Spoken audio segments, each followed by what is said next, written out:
So I've been live streaming here on YouTube for many years, probably 2014 or something like that. So it has been a while. I've done tons of that and also live streaming Amazon Live as well. And I'm going to tell you, live streaming could be a little bit scary because obviously you are live, right? If you make a mistake, people are going to see it and it is what it is. And a lot of people are kind of scared to do that. But I'm going to tell you, live streaming, it is so fantastic and it gives you the ability to be able to speak to your audience right there, right? People could ask you questions, you could interact, and it's truly one of the best ways to interact with your audience. So in this video, I'm going to tell you a couple things that you got to know before you start streaming. By the way, welcome to the channel. I appreciate you guys watching. Make sure you hit that subscribe. So if you're a new channel, I'm going to tell you, most likely you're going to go live and not many people are going to watch. It is what it is. It's going to feel like you're in a ghost town. Like no one is going to be there. But I tell you what, being a bigger channel, or at least in one of my channels that I have that is bigger, I remember having like 100 people watching, and I tell you what, it gets kind of scary. It gets kind of scary. You got to get used to it as well. But you know what? I've been live streaming for a really long time. Usually I get 30, 40, 50 people to watch. And again, it has been a blast. Like I tell you, it's really nice to interact with the people. But I tell you what, before you start streaming, think about this. There may be a possibility that no one is going to show up. So my idea for some of you guys is to treat it like a video. So again, kind of push your content, whatever you want to talk about it right there in front. So you actually have to have a title. Really, it shouldn't be something that you go live and you don't know what you're talking about, right? Let's say, for example, you're going to talk about the benefits of being a YouTuber, right? So you're going to start your live stream and maybe you give it a couple minutes so waiting people to come in. But at one point, you want to start that live stream such as a video. So you want to tell your audience, welcome to the stream. I definitely appreciate you guys watching,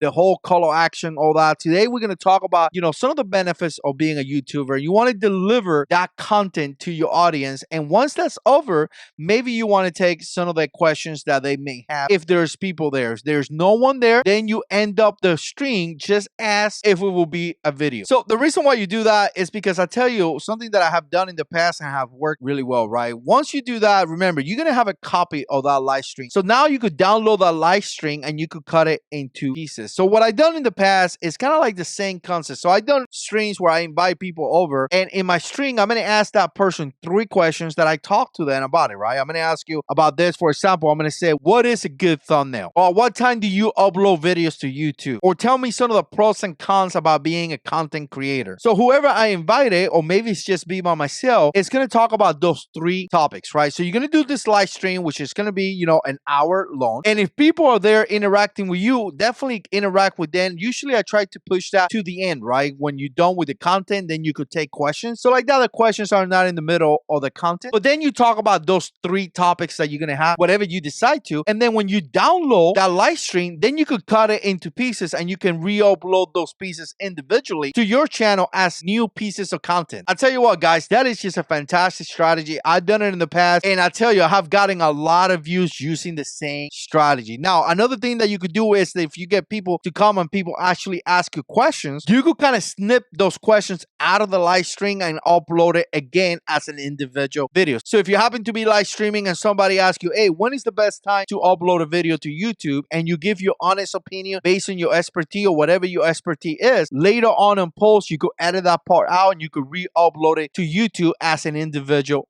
video. Other than interacting with your community, I think that right there, I'm going to tell you, is one of the most powerful strategies of streaming. The fact that you could interact to your community for about an hour or whatever you decide, and then you have individual pieces of content that you can repurpose in order to provide more value to your audience. So again, just a quick strategy about live streaming. Let me know what you think. We'll see you in the next one.